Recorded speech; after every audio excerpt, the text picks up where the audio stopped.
첫 시간 주님께 안녕하세요. 대강교회 오훈 목사입니다. 6월 8일 토요일입니다.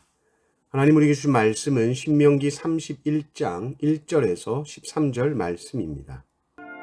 또 모세가 가서 온 이스라엘에게 이 말씀을 전하여 그들에게 이르되 이제 내 나이 120세라. 내가 더 이상 출입하지 못하겠고 여호와께서도 내게 이르시기를 너는 이 요단을 건너지 못하리라 하셨느니라. 여호와께서 이미 말씀하신 것과 같이 네 하나님 여호와께서 너보다 먼저 건너가사 이 민족들을 내 앞에서 멸하시고 네가 그 땅을 차지하게 할 것이며 여호수아는 네 앞에서 건너갈지라. 또한 여호와께서 이미 멸하신 아모리 왕 시혼과 옥과 및 그 땅에 행하신 것과 같이 그들에게도 행하실 것이라. 또한 여호와께서 그들을 너희 앞에 넘기시리니 너희는 내가 너희에게 명한 모든 명령대로 그들에게 행할 것이라. 너희는 강하고 담대하라. 두려워하지 말라. 그들 앞에서 떨지 말라. 이는 네 하나님 여호와 그가 너와 함께 가시며 결코 너를 떠나지 아니하시며 버리지 아니하실 것임이라. 하고 모세가 여호수아를 불러 온 이스라엘의 목전에서 그에게 이르되 너는 강하고 담대하라. 너는 이 백성을 거느리고 여호와께서 그들의 조상에게 주리라고 맹세하신 땅에 들어가서 그들에게 그 땅을 차지하게 하라.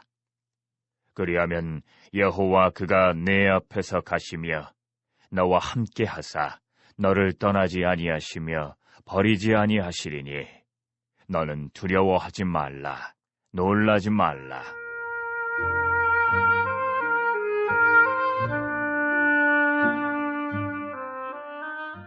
또 모세가 이 율법을 써서 여호와의 언약궤를 매는 레위 자손 제사장들과 이스라엘 모든 장로에게 주고 모세가 그들에게 명령하여 이르기를 매 7년 끝에 곧 면제년의 초막절에 온 이스라엘이 내 하나님 여호와 앞 그가 택하신 곳에 모일 때에 이 율법을 낭독하여 온 이스라엘에게 듣게 할지니 곧 백성의 남녀와 어린이와 내 성읍 안에 거류하는 타국인을 모으고 그들에게 듣고 배우고 내 하나님 여호와를 경외하며 이 율법의 모든 말씀을 지켜 행하게 하고 또 너희가 요단을 건너가서 차지할 땅에 거주할 동안에 이 말씀을 알지 못하는 그들의 자녀에게 듣고 내 하나님 여호와 경외하기를 배우게 할지니라.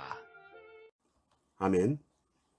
인간의 삶에는 시작과 끝이 있습니다. 특별히 끝이 언제인지를 아는 것은 지혜죠. 인간은 한계가 있습니다. 지식도 한계가 있고 체력도 한계가 있습니다. 천년 만년 뛰어다닐 것 같아도 멈춰야 할 때가 옵니다.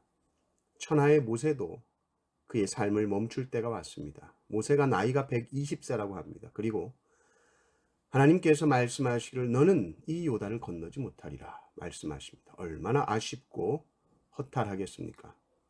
그러나 인간의 삶은 늘 죽음이라는 것이 앞에 있고 그 죽음 앞에서는 누구라도 멈춰야 하는 것이죠.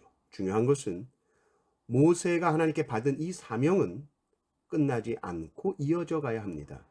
왜냐하면 사명이라는 것은 끝나는 것이 아닙니다. 하나님께서 주신 사명은 다음 세대를 통해서 계속 이어져 가야 합니다. 하나님께서 주신 말씀을 우리 대에서 끝내는 것이 아니라 대를 이어가며 이 말씀이 우리의 믿음의 후손들을 통해 성취가 되어야 하는 것이죠. 3절 하반절에 보면 여호수아가 나옵니다. 여호수아는 네 앞에서 건너갈지라. 하나님께서 모세의 후계자로 여호수아를 세우시고 이제는 여호수아가 백성들을 이끌고 요단강을 건너갈 것입니다. 모세는 이 여호수아에게 강하고 담대하라. 두려워하지 말라. 그들 앞에서 떨지 말라고 말합니다. 지금 이 많은 백성을 지도해야 하니 얼마나 떨렸겠습니까? 또 더 이상 모세가 없다고 생각하니 더 막막했을 것입니다. 그러니 두려워하지 않는 것이 제일 중요한데 그 두려워하지 않는 근거가 무엇이냐? 왜 두려워하지 않을 수 있느냐라고 했을 때 그것은 하나님이 함께 가시기 때문이요. 결코 떠나지 아니하시기 때문이요. 결코 버리지 아니하시기 때문입니다. 그러고 보니 이스라엘의 진짜 지도자는 하나님이셨죠. 모세도 아니고 후계자 여호수아도 아닙니다. 이들은 다 인간의 한계를 가지고 있고 그로 인해 실수도 했습니다. 그러나 이스라엘의 영원한 지도자, 변치 않는 지도자는 바로 하나님이십니다. 그 하나님의 지도를 받는 것이 이스라엘 백성에게 있어서는 제일 중요합니다. 그래서 율법이 중요하죠. 9절부터 보면 율법을 써서 레위 제사장들, 이스라엘 모든 장로들에게 줘라. 다른 거 남겨주려고 하지 말고 말씀을 주라는 거예요. 성경을 줬다는 거예요. 그리고 11절을 보면 그것을 낭독해라. 온 이스라엘이 들어야 된다. 그럼 다 들어야 된다. 또 듣기만 해서는 안 되고 12절에 보면 율법의 모든 말씀을 지켜 행하게 해야 되는데 또 우리의 자손들도 그 말씀을 들어야 되고 하나님을 경외하는 백성으로 길러내야 된다. 그것이 마지막 13절 이야기죠. 하나님의 백성들은 시대가 바뀌고 달라져도 계속해서 동일한 정체성을 유지해야 하는데 그 유지할 수 있는 비결은 하나님의 말씀인 성경밖에 없습니다. 우리 아버지 세대 또 할아버지 세대가 모두 다른 문화와 삶이 있었지만 동일하게 같은 기준으로 삶을 살아갈 수 있는 것은 오직 하나님의 말씀뿐입니다. 우리가 다음 세대에게 이렇게 해라라고 순종을 요구할 수 있는 것도 다른 건 없어요. 오직 하나님의 말씀에 대해서만 우리가 요구할 수 있습니다. 다른 것이 아닙니다. 모든 것이 기준이 다 달라졌어요. 우리가 이렇게 공부해라 쉽지 않습니다. 몰라요. 시대가 어떻게 변해가고 무엇이 중요하고 가치가 있는지 시대 가치관들이 점점 변해갑니다. 우리는 이 변해가는 세상 속에서 변하지 않는 진리를 붙들어야 되고 그것을 다음 세대에게 계속해서 가르치고 순종하게 해서 천지우주 만물을 만드신 하나님을 경외할 줄 아는 세대로 키워야 합니다. 우리가 다음 세대와 소통 이야기하는데 소통할 수 있는 것은 변하지 않는 말씀밖에 없습니다. 다른 것으로 소통하려고 하면 늘 부딪힐 것입니다.